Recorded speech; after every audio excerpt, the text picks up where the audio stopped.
दुसरीत आहे तो. त्याचं वय आहे 7 वर्ष. ठाण्याच्या सरस्वती मध्ये शाळेमध्ये तो शिकतोय. 5व्या वर्षापासून त्याने स्विमिंगला सुरुवात केली आणि अरबी समुद्रामध्ये त्याने 2024ला 15 किलोमीटर पोहण्याचा विक्रम केला. 24-25 मध्ये भारताचं प्रतिनिधित्व करण्यासाठी 2025च्या नोव्हेंबरमध्ये त्याने 30 किलोमीटर समुद्र पार केलेला आहे. वर्ल्ड बुक ऑफ रेकॉर्ड्समध्ये त्याची नोंद झालेली आहे. त्याचे कोच आहेत कैलास आखाडे सर. रियांशचा आपण सन्मान करणार आहोत माननीय मोहित सर यांच्या हस्ते.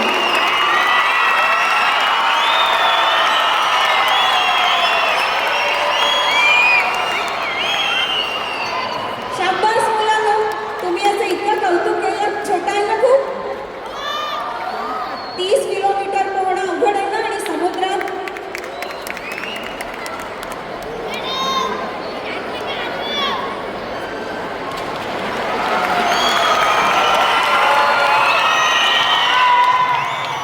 अभिनंदन रेयांश.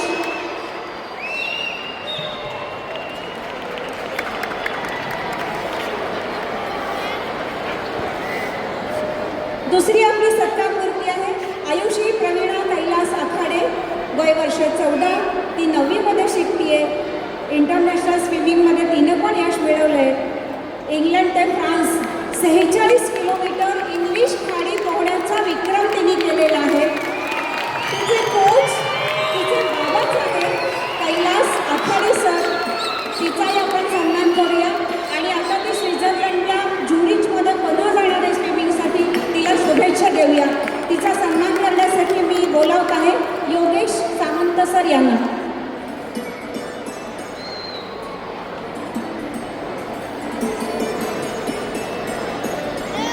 आखाडे सर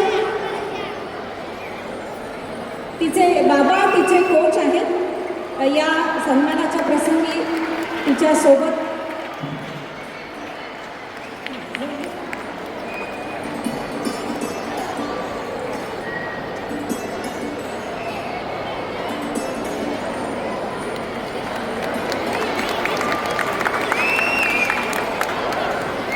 आणि पुढचं आहे पार्थ कुणाल स्वाती सोरते.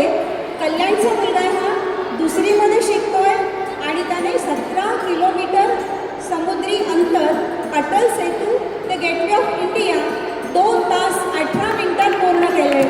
त्याचाही सन्मान आपण करतोय माननीय विकास कांबळे सर यांच्या हस्ते. पार्थ सोरते.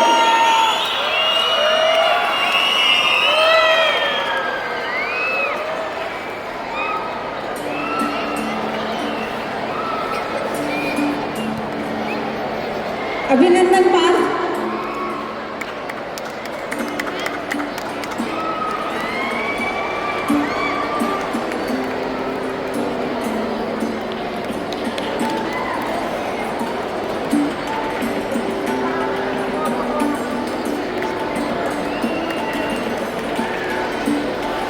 धन्यवाद सर.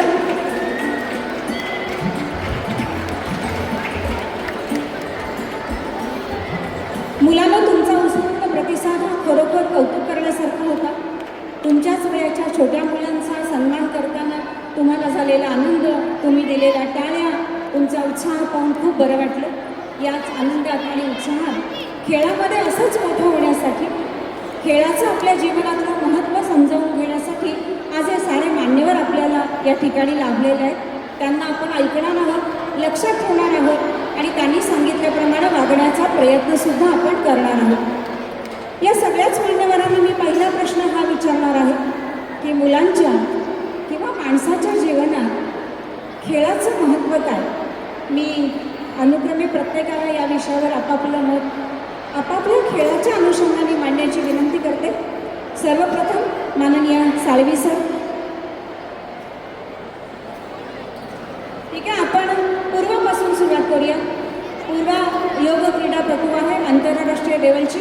पूर्वा तू सांग सुरुवातीला या बालदोस्तांना योगाचं महत्त्व अगदी थोडक्यात. नमस्कार. मी योगासन हा खेळ म्हणून नाही, लहानपणापासूनच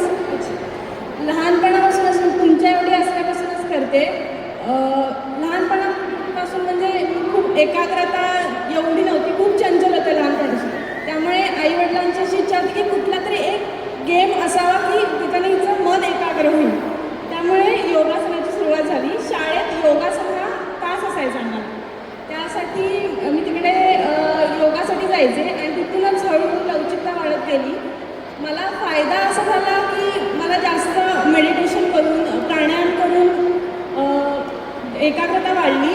अभ्यासामध्ये मला जास्त त्याचा फायदा होत गेला. तसंच पुढे अभ्यासामध्ये मला 4थी-7थी स्कॉलरशिपला म्हणा, 10वी-12वी 90% असे बराच फायदा झाला. आणि खेळ असा एक मीडियम आहे ज्यामध्ये आपण स्वतःला जास्त प्रूव्ह करू शकतो माझ्या मते, असं वाटतं मला. थँक्यू. मी खामकर सरांना सांगेन की तुम्ही बॉडी बिल्डर म्हणून संपूर्ण भारतात आणि आंतरराष्ट्रीय पटलावर सुद्धा सर्वदूर परिचित आहात. या खेळाच्या संदर्भात आपण काय बोलाल? बॉडी बिल्डिंग खेळ असा हा जेव्हा मी सुरुवात केली त्यावेळेला आपल्या महाराष्ट्रात, आणि मी मूळचा कोल्हापूर असल्यामुळे तिथे एवढी फारसं तिची चर्चा नसायची किंवा माहिती नसायची. आता सोशल मीडिया आहे, त्यावेळेला सोशल मीडिया नव्हती, पेपर असायचा, न्यूजपेपर आणि काय असेल ते एखादं न्यूज चॅनल टी व्हीवरती. तर त्यावेळेला त्याची सुरुवात झाली. आणि मला वाटतं प्रामुख्याने मला मोटिवेट करायचं जे काम आहे ते प्रिंट मीडियाने केली. कारण जगापेक्षा मी काहीतरी वेगळं करतो आहे. आणि ती पेपरमध्ये यायचा, फोटो पेपरमध्ये यायचा, पोज मारलेला. आणि जेव्हा मी बाहेर कुठे गेलो की मला ओळखायला लागले की अरे हा सुहास खामकर. आणि ते मला कुठेतरी ते मोटिवेट करत गेलं. माझं बेसिकली माझं बॅकग्राऊंड बघितलं तर माझे सगळे आजोबांपासून, म्हणजे माझ्या आईचे वडील, वडिलांचे वडील हे पैलवान होते. माझे भाऊ, माझे काका सगळे पैलवान होते. पण मला थोडं काहीतरी वेगळं करायचं होतं. तुमच्या एजचंच मी असेल 4थीला होतो. आणि आमचे हेडमास्टर होते त्यावेळेचे आसवले गुरुजी. तर त्यांनी शाळेमध्ये त्यांच्या मुलाचा फोटो आणला होता, तो बॉडी बिल्डिंग करायचा. आणि तो मी फोटो पाहिला आणि मी म्हटलं की मलाही असं व्हायचं आहे. हे महत्त्वाचं आहे. तुमच्या ह्या वयामध्ये तुम्ही स्वप्न पाहायचे आहेत आणि ती स्वप्न पूर्ण करण्यासाठी त्याच्या मागे लागायचं आहे. तर माझा हा अनुभव तुम्हाला सांगतो लहानपणाचा. माझ्या सरांनी मला तो फोटो दाखवला आणि तिथून मोटिवेट झालो. आणि मी कुस्ती न करता बॉडी बिल्डिंगकडे गेलो आणि बॉडी बिल्डिंगची सुरुवात तिथून झाली. आणि पहिला कोल्हापूर स्त्रीपासून ते अगदी mister India, mister Asia, mister world, mister Olympia या सगळ्या स्पर्धा जिंकल्या. आणि हे स्पर्धा जिंकल्यानंतर त्यावेळेला याच्यामध्ये करिअर घडत नव्हतं. पण मला पहिली नोकरी जी मिळाली ती रेल्वेमध्ये TC म्हणून नोकरी मिळाली. आणि जेव्हा मी इंटरनॅशनल कॉम्पिटिशन्स जिंकल्या त्यावेळेला मला प्रत्येक सेक्टरमधून जॉब आले. Army, air force, navy, railway, bank. आणि मी जेव्हा पहिल्यांदा मिस्टर एशिया आणि मिस्टर वर्ल्ड झालो त्यावेळेला मला हरियाणा आणि मध्य प्रदेशमधून डेप्युटी कलेक्टर DYSPची ऑफर आल्या. त्यावेळेला आपल्या महाराष्ट्र शासनाने सांगितलं की तुम्हाला कुठं जायची गरज नाही, आम्ही सुद्धा GR काढतो आहे. आणि त्यावेळेला रेव्हेन्यू डिपार्टमेंटमध्ये मी तहसीलदार म्हणून जॉईन झालो. तर सांगायचा मुद्दा लक्षात ठेवा, याच्यामध्ये स्पोर्ट्समध्ये आला आणि तुम्ही एक एक्स्ट्रीम लेवलला काहीतरी केलं तर समाजासोबतच आपलं महाराष्ट्र शासनसुद्धा त्याची जाण ठेवून त्यांना एक न्याय देतो, त्यांना नोकरी देतो, त्यांना अतिउच्च पदावर तो निवडतो. तर हे माझ्या बाबतीत घडलं. धन्यवाद सर. मुलांना तुम्ही नीट ऐकताय ना? अगदी लहान वयात एखादं स्वप्न आपण पाहिलं आणि ते पूर्ण करण्यासाठी झटत राहिलो तर आयुष्यात खूप सुंदर मग पैसाही मिळतो, प्रसिद्धीही मिळते आणि समाधान आणि आनंदसुद्धा मिळतो. आपण पुढे वळूया. या ठिकाणी माननीय उदय देशपांडे सर आहेत. मल्लखांबाचे पितामह म्हणून संपूर्ण भारतात आणि जगभरात त्यांना ओळखलं जातं. सर, मल्लखांब म्हणजे हल्ली मैदानं नाही आहेत, जी नाही आहेत ती आपण आणू तर शकणार नाही. शहरीकरण आणि वाढती गर्दी लक्षात घेता कमीत कमी जागेत खेळला जाणारा सर्वांग सुंदर व्यायाम म्हणजे मल्लखांब. याविषयी आपण या विद्यार्थ्यांना काय सांगाल? मुलांनो, ज्यावेळेला आपण बाजारात जातो आणि एखादी वस्तू विकत घेतो त्यावेळेला त्या वस्तूबरोबर आपल्याला एक पॅम्पलेट मिळतं की ही वस्तू कशी वापरावी, त्याचं आयुष्य वाढण्यासाठी काय करायला पाहिजे, काय करायला नको. पण जेव्हा या भूतलावर जन्म घेतो आपण आणि देव आपल्याला शरीररूपी यंत्र देतो तेव्हा आपल्याला काय असं पॅम्पलेट मिळत नाही की या शरीराचं आयुर्मर्यादा वाढवण्यासाठी, त्याची कार्यक्षमता चांगली राखण्यासाठी काय केलं पाहिजे. आणि त्यामुळे ज्या गोष्टी करायला नको त्या गोष्टी पण करायला लागतो. आणि ज्या गोष्टी करायला पाहिजेत त्या गोष्टी आपण करत नाही. आज आपल्या भारतीय संस्कृतीमधील बरेच खेळ असे आहेत ज्याच्यामध्ये योगासन आहेत, ज्याच्यामध्ये मलखांब आहे, की कमीत कमी वेळामध्ये कमीत कमी जागेमध्ये शरीराच्या प्रत्येक भागाला जास्तीत जास्त व्यायाम देणारा हा जगातील एकमेव खेळ आहे.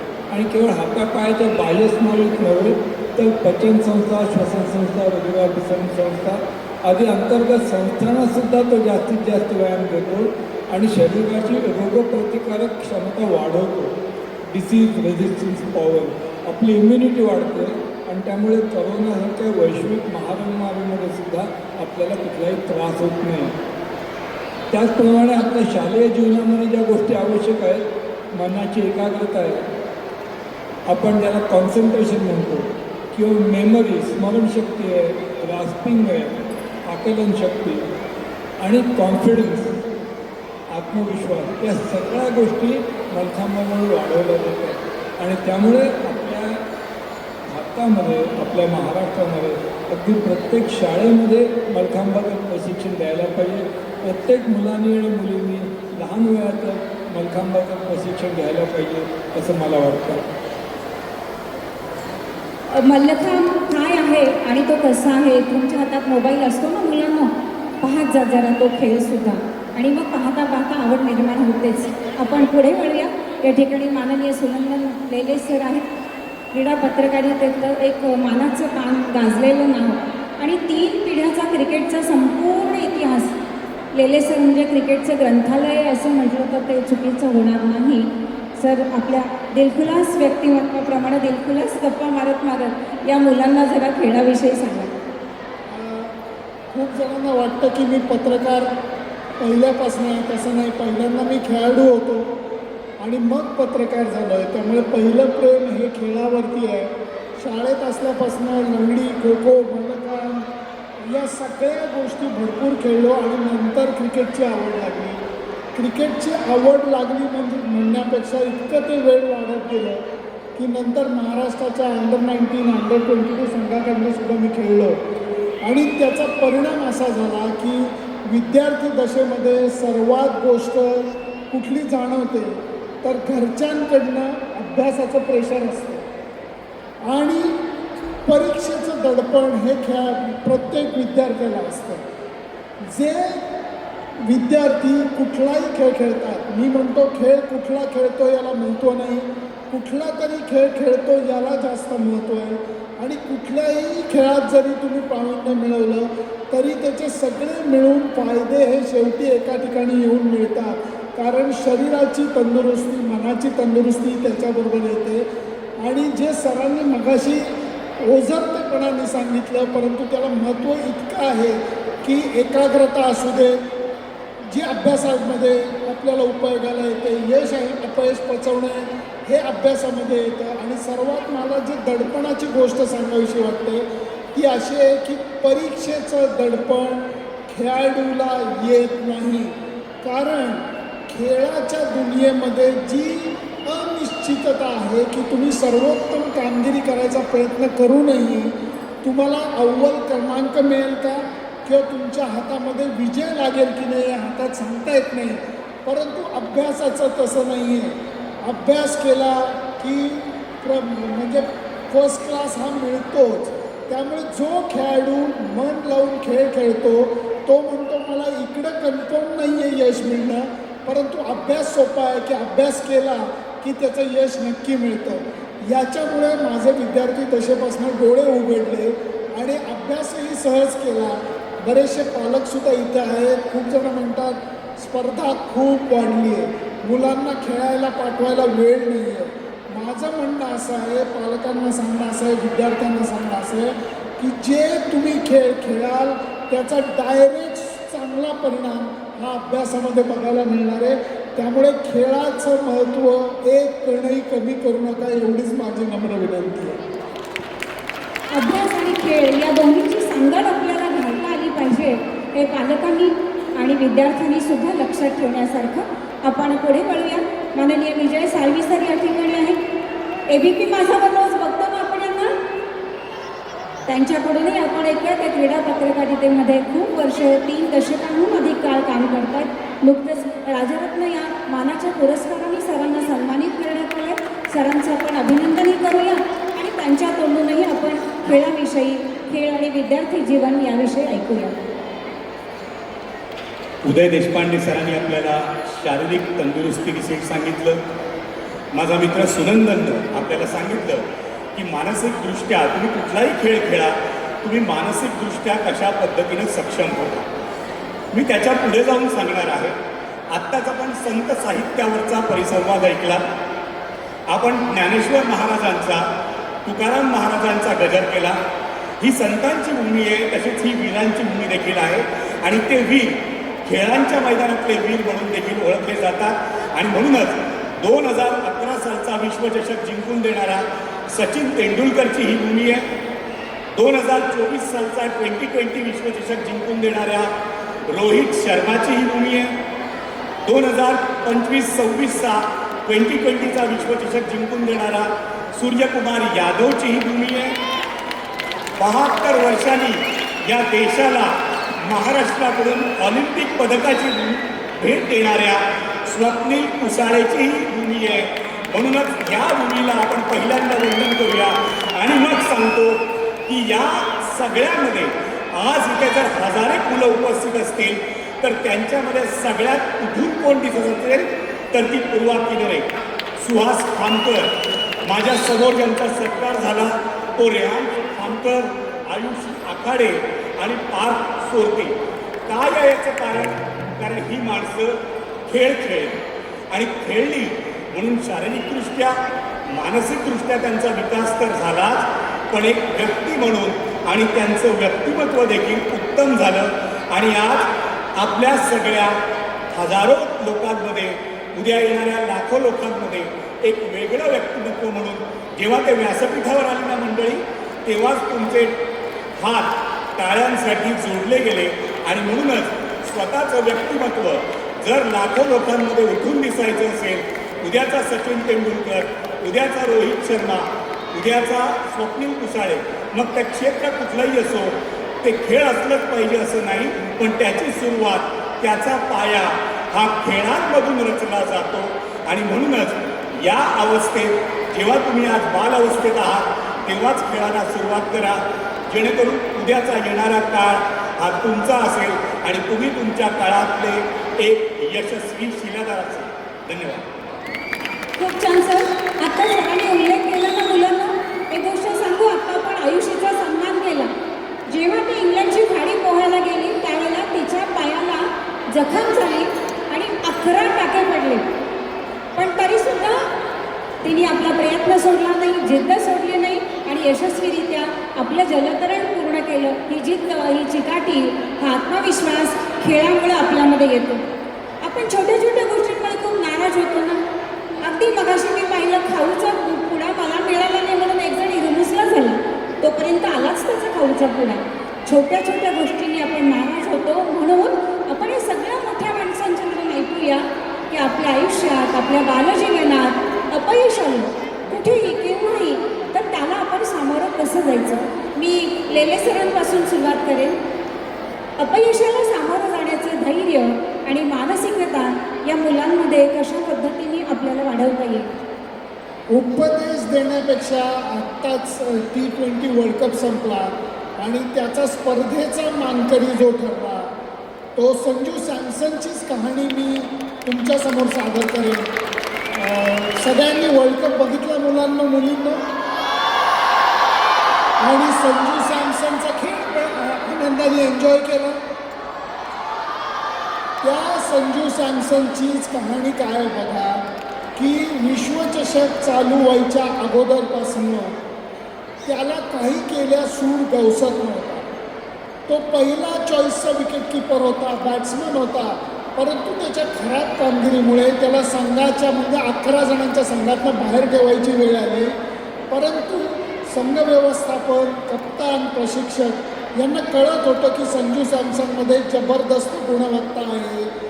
या मधल्या काळामध्ये सर्वात महत्त्वाची गोष्ट म्हणजे संजू सॅमसननी सरावाचा काळ कमी केला नाही, उलट वाढवला.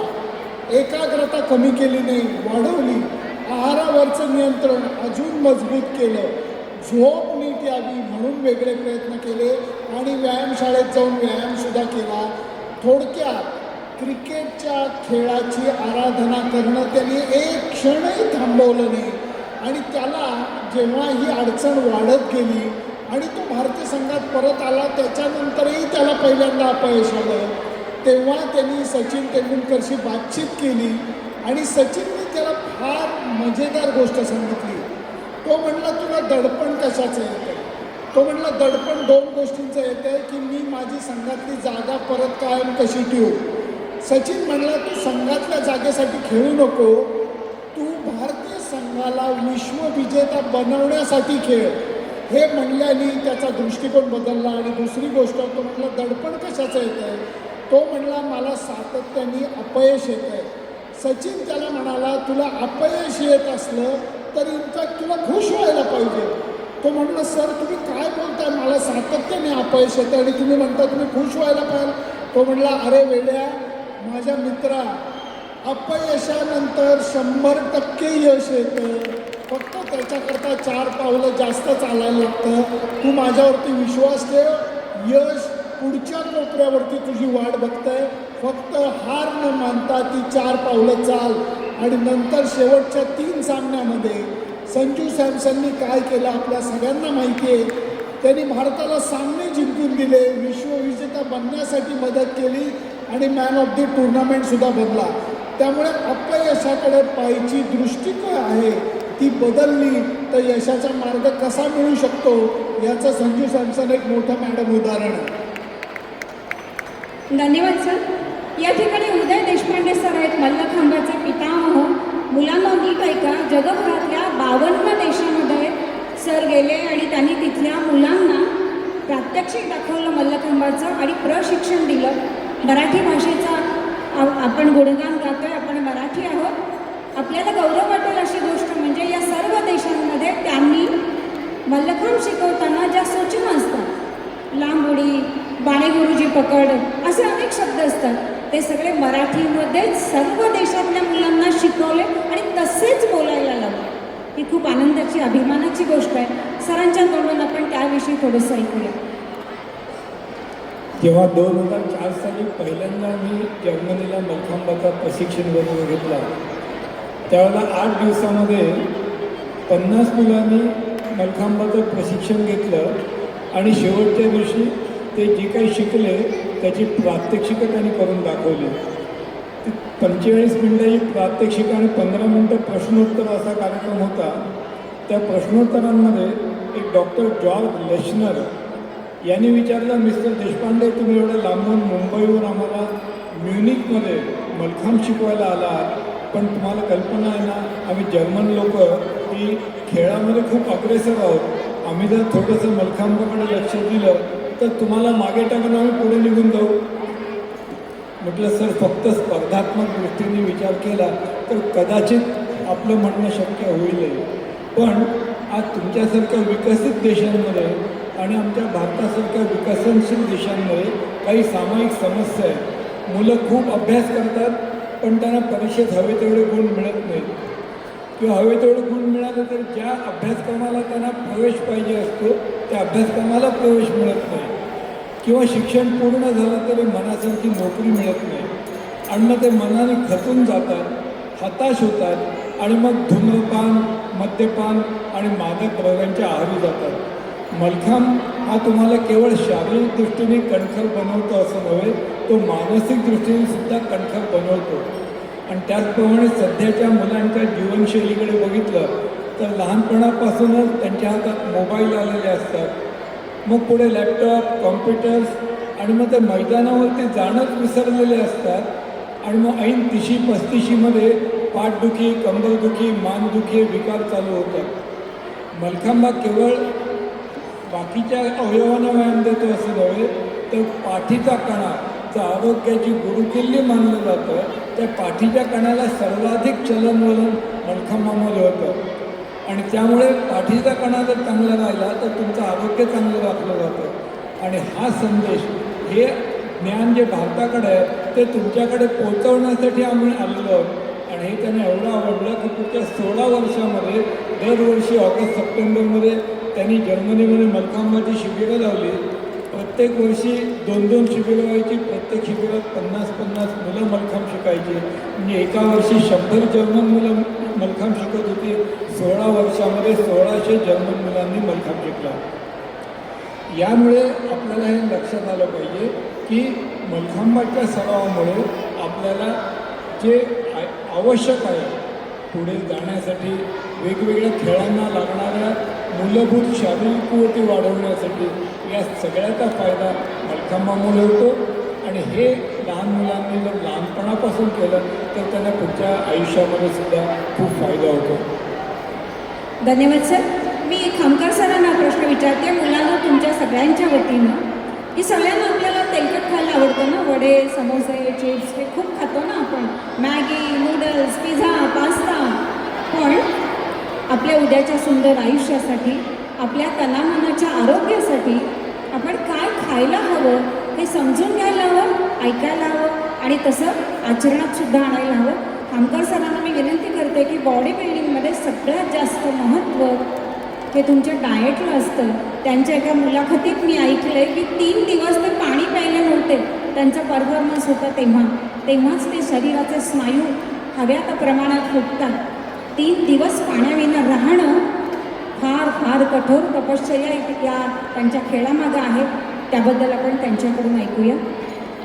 हो, बॉडी बिल्डिंग एक असा खेळ आहे, त्याच्यामध्ये तुम्ही कुठलेही बाकी खेळ जर घेतले ना तर ते दिवसभर खेळतात, जिंकले किंवा हारले. जिंकले तर संध्याकाळी मस्त ते पार्टी करतात, खातात, पितात आणि मग दुसऱ्या दिवशी त्यांचं प्रॅक्टिस होतं.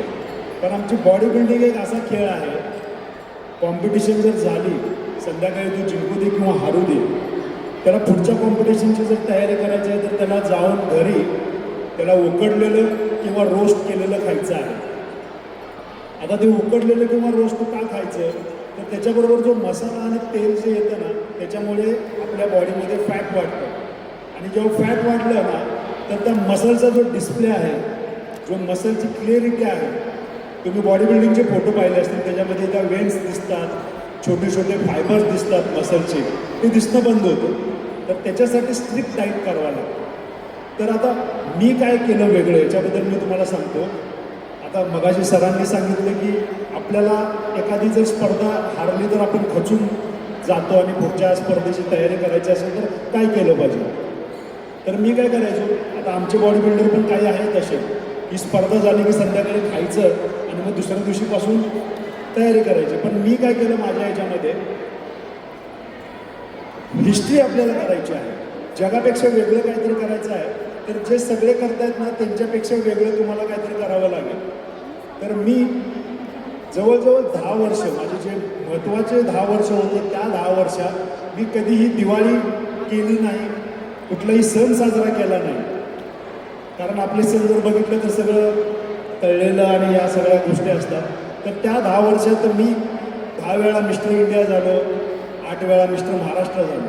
सांगायचा उद्देश काय, डाईट फार महत्त्वाचा असतो. तर त्यामध्ये खायचं काय, बऱ्याच जणांना माहीत नसतं की डाईट म्हणजे काय, खायचं काय आहे. वजन तर कमी करायचं आहे, त्या जॉन इब्राहिमसारखं किंवा टायगर श्रॉफसारखे मला 6 पॅक पाहिजे आहेत, पण खायचं काय आहे, व्यायाम काय करायचं हे समजत नसतं. तर एकच साधा सिंपल मी सांगतो, आपल्या दिवसभरामध्ये आपण जे खात असतो काय होत असतं, ह्युमन बॉडी जी आहे ना, जी जसं जसं आपलं वय वाढतं ना तसं तसं आपलं मेटाबॉलिझम जे आहे तो लो होत असतं. तर तशा पद्धतीनं आपल्या आहारामध्ये चेंजेस करणं गरजेचं असतं.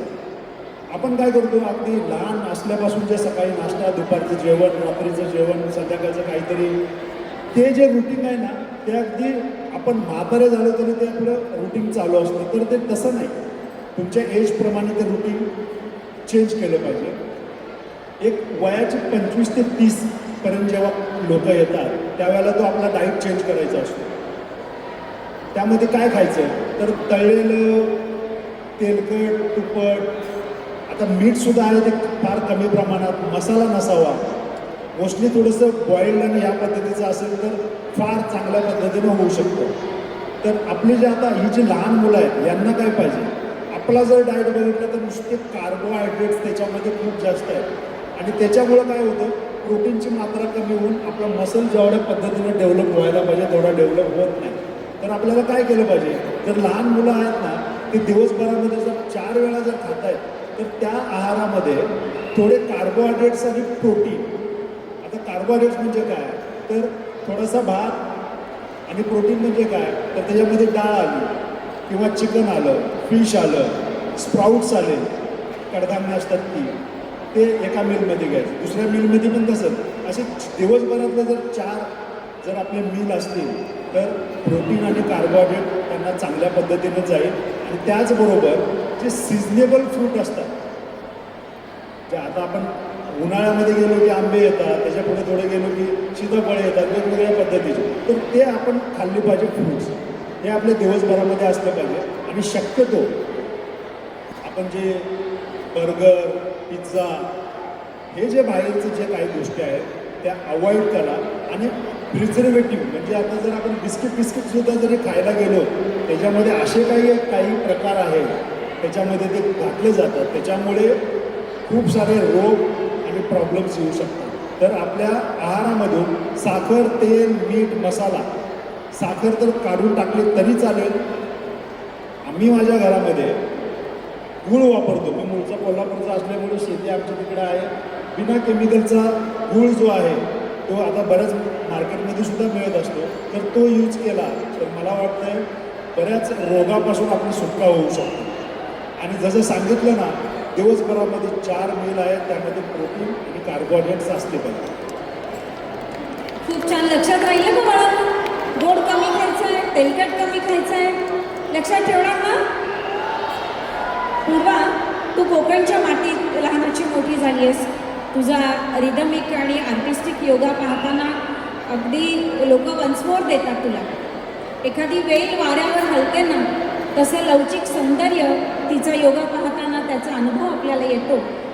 मला तुला हा प्रश्न विचारायचा आहे की तुझं डाएट, तू सगळ्यात लहान आहेस या मंचावर, त्यामुळे मुलाशी तुझं अधिक जवळचं नाव, तुझं हे खूप खाण्यापिण्याचंच वय आहे. तू कसं डाएट करतेस आणि मुलांनी कसं करावं? योगामध्ये आता कसं असतं की आपण जेव्हा परफॉर्मन्स देतो तेव्हा खूप कठीण अशी आसनं असतात. म्हणजे पूर्ण तुमच्या अंगाला पीळ मिळतो. त्यामुळे आम्ही 3 तास, जवळजवळ 3 ते 4 तास आधी काहीच खात नाही. आणि झाल्यानंतर पण 1-2 तास काही खात नाही. कारण का तेवढं तुम्ही आता एखादं आसन परफॉर्म करताय, त्यामुळे तुम्हाला ते जे खाल्ले तेलकट उटकट असेल ते वर येऊ शकतं, असं काही होऊ शकतं. त्यामुळे आम्ही पूर्ण ते डाएट करतो की अगदीच काही स्पर्धेच्या वेळी काही तुम्हाला थरथरू नये वगैरे, तर आम्ही शेंगदाण्याचा लाडू, मखाणे असं काहीतरी खाऊ शकतो. किंवा एनर्जी ड्रिंक पण आता इतके खात नाही, पण ज्यूस वगैरे आम्ही खाऊ शकतो असं. आणि नॉर्मली मी लहान ह्यांच्या असं ना, मी पण खायचे काय वडापाव, चिप्स वगैरे सगळं. पण हळूहळू थोडं समजत गेलं की जसजसं आपण योगा करतो, समतोल आहार, जे आपण रोजचं डाएट आहे, जे आपण नॉर्मल चपाती, भाजी, डाळ, भात, तूप, नॉर्मल जेवण करून पण योगासोबत कुठला तरी गेम असावा की जे आपण खातोय ते कसं पचवायचं किंवा तुमचं मेटाबॉलिझम कसं वाढवू शकतो, ते योगामुळे मला जास्त समजत गेलं. किंवा कुठलाही एखादा गेम, कुठलाही मल्लखांब असेल, कोणताही एक गेम तुम्ही शरीर किती जास्त यूज करताय, किती फिजिकली त्याला तुम्ही ते बर्न करताय तुमच्या कॅलरीज, ते त्यामुळे त्याचा फायदा होऊ शकतो असं. धन्यवाद. मी विजय साळवी सरांकडे वळते आहे. तुम्हाला सगळ्यांना मुलांना मोबाईलचं खूप आकर्षण आहे, हो की नाही? आणि तितकंच टी व्हीचं सुद्धा. सगळ्या पालकांना असं वाटतं की आपलं मूल टी व्हीवर चमकलं पाहिजे, ते प्रसिद्धीच्या झोतात आलं पाहिजे. पण त्यासाठी लहान वयातच आपल्याला काही चांगल्या गोष्टींची सवय, चांगल्या गोष्टींचा आदर्श ठेवावा लागतो. साळवी सर दूरदर्शनच्या माध्यमात रोजच आहे, म्हणून मी मुद्दाम आवर्जून त्यांना हा प्रश्न विचारते की खेळाच्या माध्यमातून आपलं करिअर घडवता प्रसिद्धी आणि पैसा या दोन्हीकडे वळता येतं का? आणि येत असेल तर ते कशा प्रकारे? खेळातलं करिअर नक्कीच तुम्हाला यश मिळवून देतं, प्रसिद्धी मिळवून देतं आणि सोबत अर्थार्जनही करून देतं. अर्थात त्यासाठी तुम्हाला त्या पद्धतीनं खेळाची निवड करायला हवी. आज तुम्ही मला हा जो प्रश्न विचारला आहे त्या प्रश्नाचं उत्तर मला या मुलांपेक्षा पालकांना द्यायला आवडेल. याचं मुख्य कारण या मुलांची काही चूक नाही आहे. ती मुलं ज्या पिढीत जन्माला आली आहे त्या पिढीत आपल्या म्हणजे गांधीजींनी सांगितलं होतं खेड्यांकडे चला, पण आपण खेडी शहरं केली आहे आणि त्या पाठोपाठ इथली शहरं ही महानगरं झाली आणि सगळीकडे सिमेंट कॉन्क्रीटचं जंगल हे वाढलेलं आहे. अशा वेळी तुमच्या वाडीत, तुमच्या वस्तीत, तुमच्या चाळीत, सोसायट्यांमध्ये जी मैदानं होती ती आता राहिलेली नाही आहेत आणि अशा वेळी तुम्हाला अशा संस्था शोधण्याची गरज आहे जिथं तुम्हाला मोकळेपणानं खेळायला मिळू शकेल. आजचा ही मुलं जी आली आहेत ना यातला कुठला एखादा मुलगा रोज त्याने ठरवलं की मला 100 किंवा 200 मीटर धावायचं आहे, मला 100 किंवा 200 मीटर स्विमिंगमध्ये 3 किंवा 4 लॅप्स मारायचे आहे, तर यातल्या कुणाला शक्य आहे? मला वाटतं यापैकी एखाद दुसरा कोणीतरी असेल की ज्याच्या नशिबी जिमखाना किंवा क्लबचं सुख असेल, कारण त्याचा पालक वर्ग त्या पद्धतीचं अर्थार्जन करत असेल. त्यामुळे आज सगळ्यात पहिल्यांदा जर ही मुलं घरी गेली तर त्यांनी आपल्या पालकांकडे हट्ट धरायला पाहिजे. जसा तुम्ही मोबाईलसाठी हट्ट धरता तो मोबाईल दूर ठेवा आणि आम्हाला उदय देशपांडे यांच्यासारख्या एखाद्या संस्थेमध्ये जाऊ द्या जिथं आम्हाला मन मोकळेपणे खेळता येईल, जेणेकरून तुमचे स्नायू आहेत शरीराचे ते घडतील आणि ते जर घडले तर तुम्हाला तुमच्या आयुष्यातला जो आवडता खेळ आहे तो पहिला तुम्हाला निवडता येईल.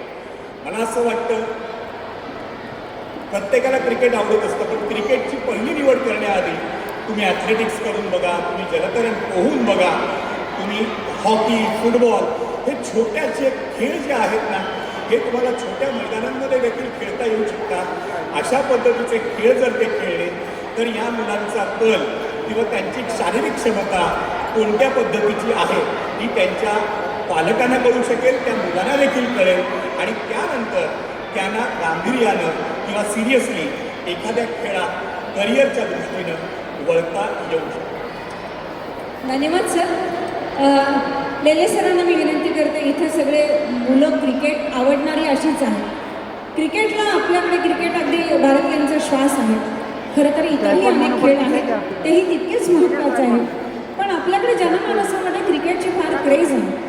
त्या अनुषंगाने क्रिकेटपट्टूंच्या जीवनातला एखाद दुसरा किस्सा जो या बाळगोपाळांना आवडेल असा आपण सांगू. प्रसंग थोडा जुना आहे, 1998 सालचा आहे, जेव्हा भारतीय संघ शारजामध्ये स्पर्धेमध्ये सहभागी झालेला होता. आणि शारजा आपल्याला कल्पना आहे की वाळवंटी प्रदेश आहे, तर तिथे वाळूचं वादळ आलं होतं आणि वाळूचं वादळ आल्याने सचिन तेंडुलकर आणि VVS लक्ष्मण हे खेळतापासनं मैदानाच्या बाहेर आले होते. पंचांनी खेळ थांबवलेला होता आणि VVS लक्ष्मण हा फ्रेश होण्याकरता थोडंसं पाणी प्यायला वगैरे आत गेला. सचिन तेंडुलकर मात्र बाहेर बसून राहिलेला होता. ना त्याने हेल्मेट काढलेलं होतं, ना त्याने ग्लव्ज काढलेले होते, ना त्याने पॅड्स काढलेले होते. आणि त्यावेळेला भारतीय संघाचे प्रशिक्षक मॅनेजर हे राजसिंग डुंगरपूर नावाचा एक अत्यंत क्रिकेटचा जाणकार रसिक असा माणूस होता.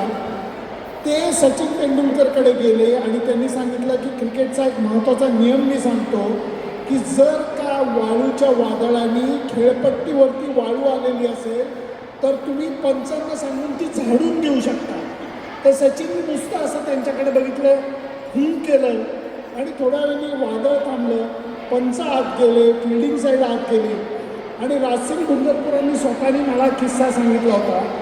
ते म्हणले की मी श्वास रोखून बघत होतो की आता सचिन आत जाईल, खेळपट्टीवरची वाळू बघेल, अंपायरला सांगेल, मग अंपायर माळ्याला बोलवतील, ती वाळू झाडून घेतील.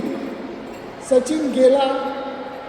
केवळ औपचारिकता म्हणून परत एकदा त्यांनी लेगस्टंप मागितली, त्याचं मार्किंग केलं आणि पहिला फेस केलेला बॉल परत पुढं सरसावत सिक्सर मारली. त्यावेळेला राजसिंग डुंगरपुरांचे शब्द असे होते, माझ्या क्रिकेट ज्ञानाचा तो सर्वात मोठा अपमान होता ज्याच्याकरता मी खुश होतो, कारण मी अडचणीचा विचार करत होता आणि सचिन ध्येयाकडे पळत सुटला होता.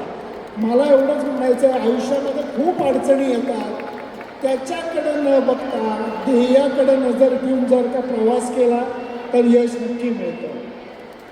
खूप छान अनुभव होता मुलांना. तुम्ही ऐकला आहे, घरी गेल्यानंतर आपल्या पालकांना, आपल्या भावंडांना, आपल्या उर्वरित मित्रांना हे सगळं तुम्ही सांगायचं आहे. हाच उद्देश आहे या परिसंवादामागचा. मी उदय देशपांडे सरांकडे वळते.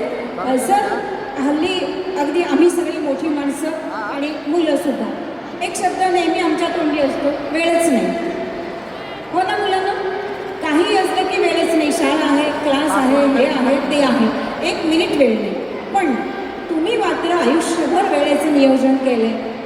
मला वाटतं 70 वर्ष सकाळी 5:30 ते 6:30 व्यायामशाळेत जातात सर.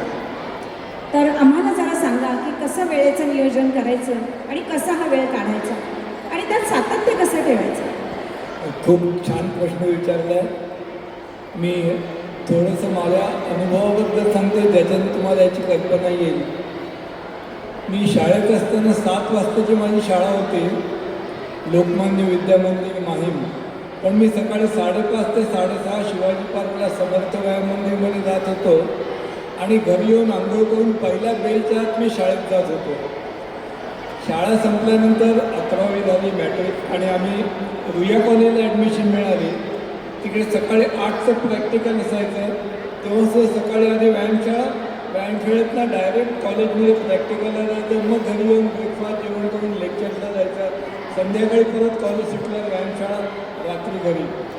ग्रॅज्युएशन झाल्यानंतर नोकरीला लागलो कस्टम्स आणि सेंट्रल एक्साईजमध्ये. तेव्हासुद्धा सकाळी आधी व्यायामशाळा, तिकडनंच ऑफिसला जायचं, ऑफिसमधून सुटलं की व्यायामशाळेत, रात्री घरी.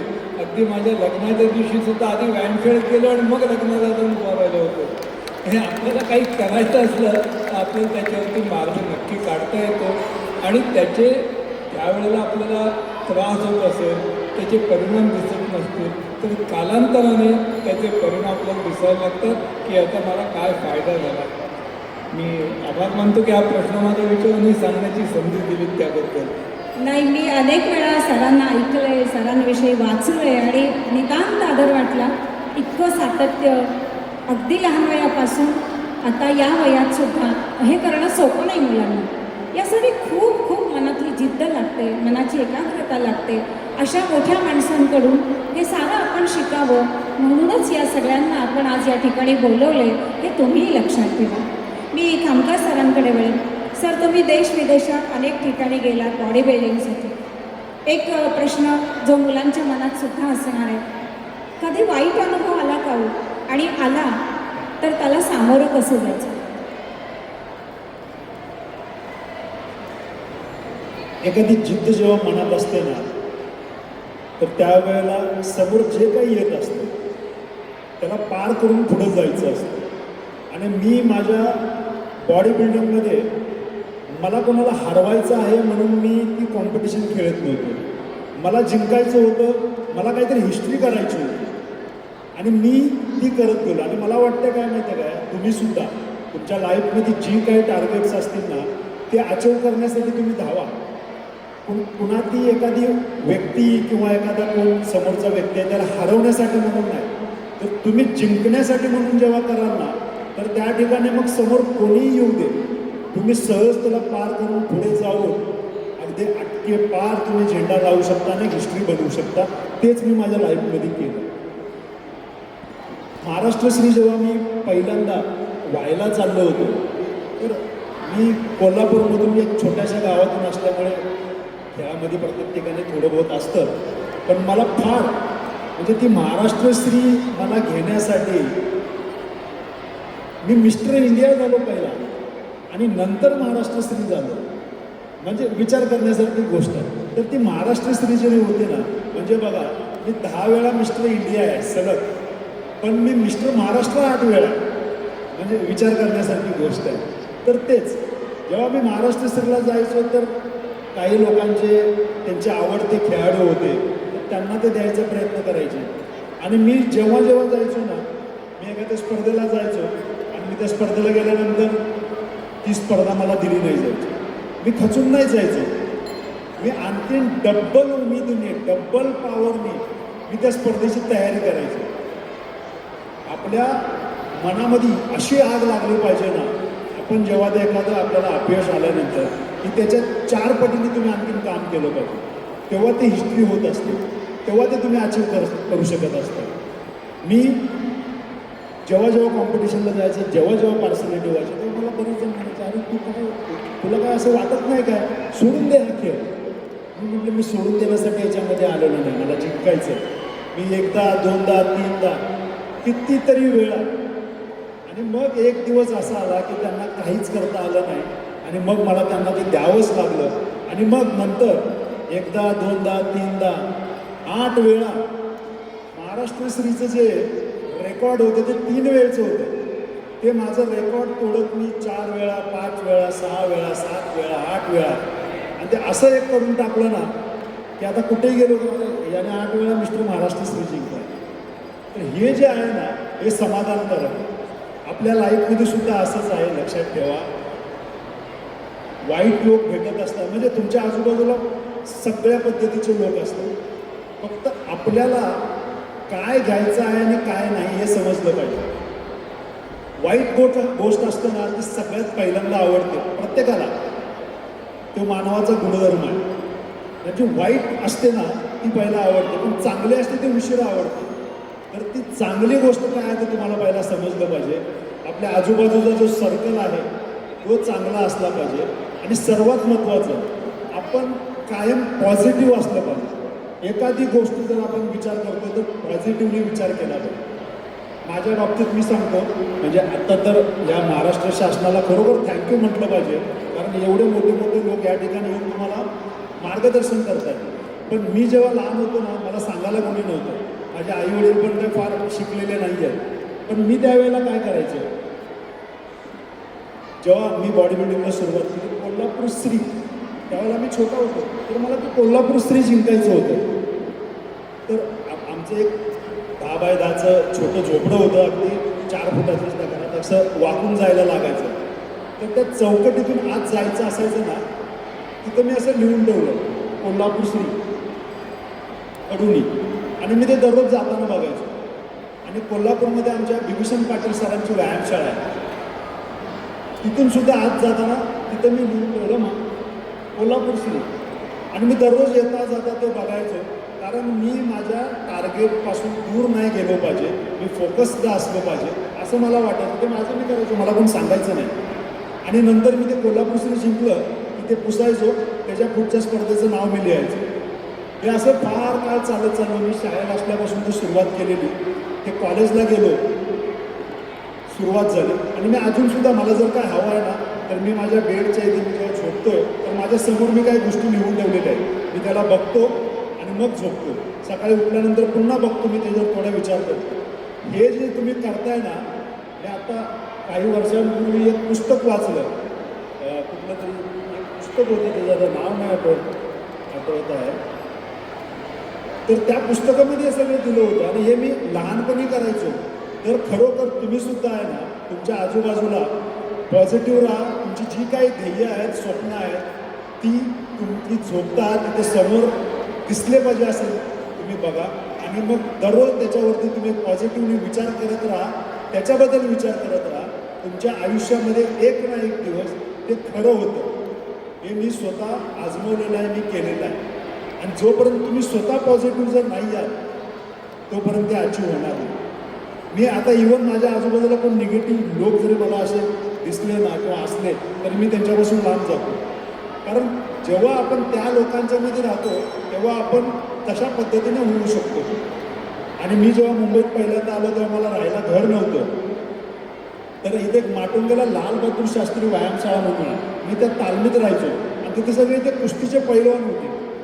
त्या ठिकाणी त्या तालमीमध्ये 35 शिवछत्रपती पुरस्कार होते. आणि तिथं गेल्यानंतर मी सुद्धा शिवछत्रपती पुरस्कार मिळवला. मला रेल्वेची नोकरी मिळाली. म्हणजे बऱ्याच गोष्टी, म्हणजे सांगायचा उद्देश एवढा की आपल्या आजूबाजूला जसं वातावरण असतं तसं आपण घडत असतो. त्यामुळे तुम्ही कुठे आहात हे पहिला पाहिलं पाहिजे आणि आपलं टार्गेट, आपलं ध्येय त्याच्याकडे वाटचाल करताना फार पॉझिटिव्ह राहिलं पाहिजे. म्हणजे तुम्ही तुमचं टार्गेट ध्येय तुम्ही अचीव करू शकता. मुलांना किती छान सांगितलं सरांनी. आता जगभरातले तत्त्वज्ञ, मानसोपचार तज्ज्ञ, क्वांटम फिजिक्स आणि मॅनिफेस्टेशन याच्यावर खूप बोलतात. हे खूप लहान वयातच त्यांनी हे केले आणि आपल्या भारतीय संस्कृतीमध्ये म्हटलेलंच आहे, वास्तू तथास्तु. आपण जे बोलतो तेच घडतं. म्हणून चांगलं बोलूया, चांगलं ऐकूया, चांगला विचार करूया आणि चांगली स्वप्न सतत रंगवत राहूया, म्हणजे ती पूर्ण होतील. समारोपाकडे आपण आता वळणार आहोत. वेळेचं बंधन आहे. ही सारी माणसं खरं इतकी मोठी आहेत, मान्यवर आहेत, यांना ऐकणं म्हणजे एक आनंद अनुभव आहे. आज मुलांना तुम्ही लहान आहात, तुम्हाला कळणार नाही, पण मला खात्री आहे, विश्वास आहे, तुम्ही जेव्हा मोठे व्हाल तेव्हा तुम्ही तुमच्या वेळच्या लहानांना सांगाल, आम्ही या माणसांना पाहिलंय, आम्ही या माणसांना ऐकलंय. हे गर्वानं आणि अभिमानानं तुम्ही सांगाल. अशी ही मंचावरची आज सारी मंडळी खऱ्या अर्थानं, सर्वार्थानं, सर्वांगानं मोठी आहे. समारोपाकडे जाताना मी या सगळ्यांना एकच कॉमन प्रश्न विचारणार आहे, किंवा मी सर्वांनाच अशी विनंती करते की आज या निमित्तानं जाता जाता या मुलांना 2-2 मिनिटात आपण एक छान संदेश कोणता द्याल? मी सुरुवात साळवी सरांपासून करते. खरं तर संदेश देण्याइतका मी मोठा नाही आहे, पण जर मित्रत्वाच्या नात्यानं काही सल्ला द्यायचा असेल तर मी एवढंच सांगेन की अभ्यासाच्या जोडीला भरपूर खेळा. कारण जर तुम्ही खेळला तर तुम्हाला रोज आयुष्यामध्ये जय पराजय किंवा यश आणि अपयश या दोन्हीचा सामना करावा लागेल आणि त्यामुळं तुमच्या मनातली अपयशाची भीती जी आहे ना ती दूर होईल. आयुष्यात तुम्हाला सातत्यानं अभ्यास करत असताना परीक्षा द्यायच्या आहेत. तुम्हाला शिक्षण पूर्ण झालं की स्पर्धात्मक परीक्षा द्यायच्या आहेत. कुठेतरी नोकरीला जायचं आहे तर तुम्हाला इंटरव्ह्यू द्यायचा आहे आणि अशा वेळेला तिथल्या अपयशानं तुम्ही खचून जाऊ नये, नाउमेद होऊ नये.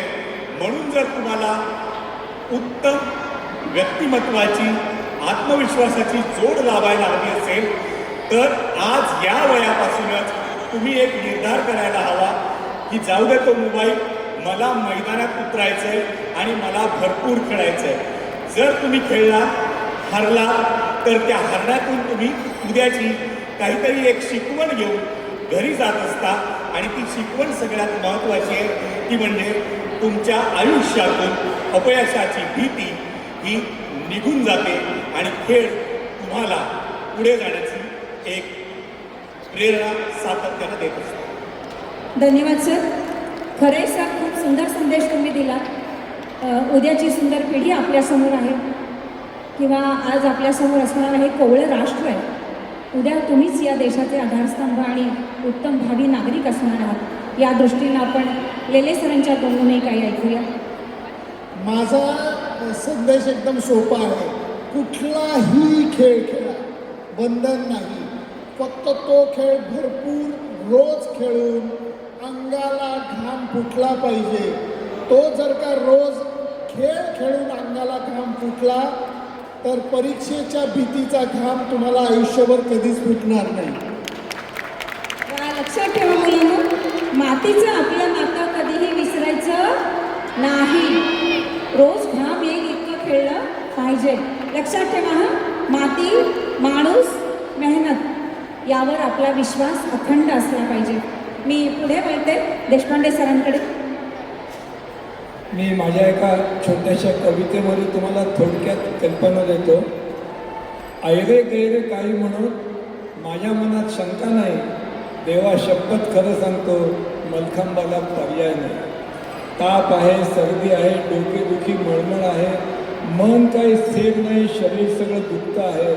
औषध पाणी गोळ्या मलम याचा काही फायदा नाही, देवा शपथ खरं सांगतो मलखांबाला पर्याय नाही.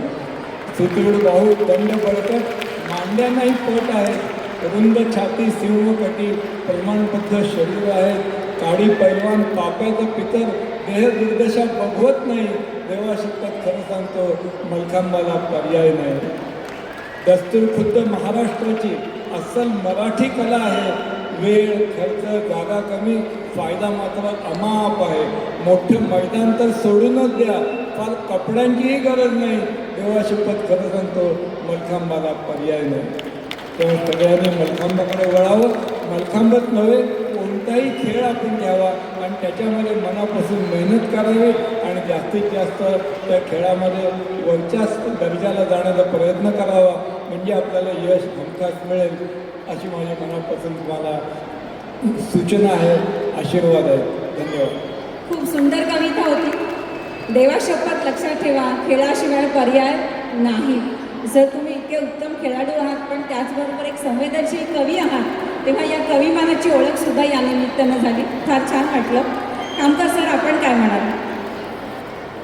मला वाटतंय आपण सर्वांनीच आपण गर्दीचा एक भाग व्हायचा आहे की गर्दीपासून आपण एक काहीतरी वेगळं व्हायचं आहे, हे आपण ठरवायचं आहे. एक दिवस तुम्ही असं स्टेजवर असाल आणि बऱ्याच लोकांना संबोधित करत असाल, तर हे स्वप्न आत्तापासून पाहायचं आहे. आणि त्याच्यासाठी काय करायला लागेल, तर आपलं हे लहानपण आहे, हा एक एक दिवस महत्त्वाचा आहे. याच्यामध्ये भरपूर खेळा, तुम्हाला जो आवडतो तो खेळ खेळा. पण एक साधा खेळ म्हणजे धावण्याचा खेळ, हा कुठेही कधीही कसाही, त्याला काही एक खर्च नाही आहे, तर तो तर तुम्ही नक्कीच करू शकता. आणि मला वाटतंय प्रत्येक खेळाचा जो बेस आहे तो हा धावणे आहे. तर मला वाटतं प्रत्येकाने थोडं धावायला चालू करा, त्यामध्ये तुमचा स्टॅमिना बिल्डअप होईल, तुमची पॉवर वाढेल. आणि जर ते तुमचा बेस जर चांगलं झालं तर तुम्ही भविष्यामध्ये कोणत्याही खेळामध्ये जाऊ शकता, त्याच्यामध्ये चांगल्या पद्धतीने डेव्हलप होऊ शकता. आणि सगळ्यात महत्त्वाचं, व्यसनांपासून दूर राहिलं पाहिजे. अगदी शाळेपासूनच काहीतरी चुकीच्या गोष्टी येत आहेत, तुम्हाला माहिती असतील. जे ड्रग्ज असतील, दारू असेल, तंबाखू असेल, याच्यापासून लांब राहिलं पाहिजे. तुमच्या आजूबाजूला जर असं काही चुकीचं होत असेल तर ते आपल्या शाळेमध्ये सरांना सांगितलं पाहिजे आणि अशा गोष्टींना आळा घालण्यासाठी प्रयत्न केलं पाहिजे. आणि भविष्यामध्ये जसं मगाशी बोललो, पॉझिटिव्ह राहा, उघड्या डोळ्यांनी स्वप्न पहा आणि ते अचीव करण्यासाठी प्रयत्न करा. मोबाईलपासून दूर राहा. मोबाईल जेवढा कमी वापरता येईल तेवढा कमी वापरा. 24 तास आहे, 24 तासामध्ये आपण टाईम द्यायचा आहे. शाळेला आपले 5-7 तास, त्यानंतर आल्यानंतर आपला खेळानंतर थोडंफार तुम्ही टी व्ही पाहत असेल तर टी व्ही, आणि नंतर मग थोडा टाईम भेटला तर त्यावेळेला तुम्ही मोबाईल वापरा. तुम्ही टाईम कॅल्क्युलेशन जर करून जर प्रॉपर केलं तर तुम्ही प्रत्येक गोष्ट अचीव करू शकता. ऑल द बेस्ट तुम्हाला. मग काय मुलांना मोबाईलपासून दूर राहायचा प्रयत्न करायचा ना? नक्की की मोबाईलसाठी रडणार? लक्षात ठेवा, मोबाईल विचार नीट केला, नीट वापरला तर आपल्याला ज्ञान मिळतं, मनोरंजनही मिळतं. नाही असं नाही, थोड्या प्रमाणात तो वापरला तर हरकत नाही, पण त्याच्या आहारी जायचं नाही. आलतू फालतू रील्स बघत बसायचे नाही. जे जे चांगलं, जे जे उत्तम, उदात्त, मंगल, तेच आपल्या डोळ्यासमोर नेहमी असलं पाहिजे. पूर्वा, तू काय सांगशील या अनुषंगाने? मी तेच सांगेन की कोणताही गेम निवडा पण त्यामध्ये योगाचा समावेश करा. कारण का योगा हा असा क्रीडा प्रकार आहे की तुम्हाला कुठलाही ह्याच्यामध्ये तुमचा फायदा होऊ शकतो. स्ट्रेचिंग असेल किंवा प्राणायाम असेल, सूर्यनमस्कार असतील, जरी तुम्हाला कुठलाही गेम करायचा त्यामध्ये योगाचा समावेश केला तर तुम्हाला जास्त फायदा होईल. योगा हा आत्ता असा गेम आहे की लोकांना माहीत नाही की मी तुझ्या माहिती सांगते की योगा करते म्हणून, की लोक म्हणते हा गेम आहे, ह्याच्यामध्ये ऑपॉर्च्युनिटीज आहेत. तेच सांगायचं की खूप ऑपॉर्च्युनिटीज आहेत. आत्ता शिवछत्रपती पुरस्कार सुरू झाला आहे, तसेच विविध स्तरांवर जॉब्सच्या ऑपॉर्च्युनिटीज येत आहेत. त्यामुळे योगा निवडा असं सांगायची मी करते. थँक्यू. खूप छान. विद्यार्थी मित्रांनो, ही सारी मान्यवर मंडळी वेळात वेळ काढून या ठिकाणी आलेली आहेत. खूप प्रश्न विचारण्यासारखे, खूप उत्तरं ऐकण्यासारखी आहेत. मी मगाशी म्हटल्याप्रमाणे पण भरगच्च कार्यक्रम आहे. कालपासून आपण त्याचा आनंद घेत आहे. त्या आनंदावर उत्साह वेगझण काढून चालणार नाही. अनेक दिवसभरातल्या गोष्टी अजून बाकी आहेत. म्हणून वेळेचं भान ठेवून मी नम्रपणे या साऱ्यांना या ठिकाणी थांबवणार आहे. एकदा जोर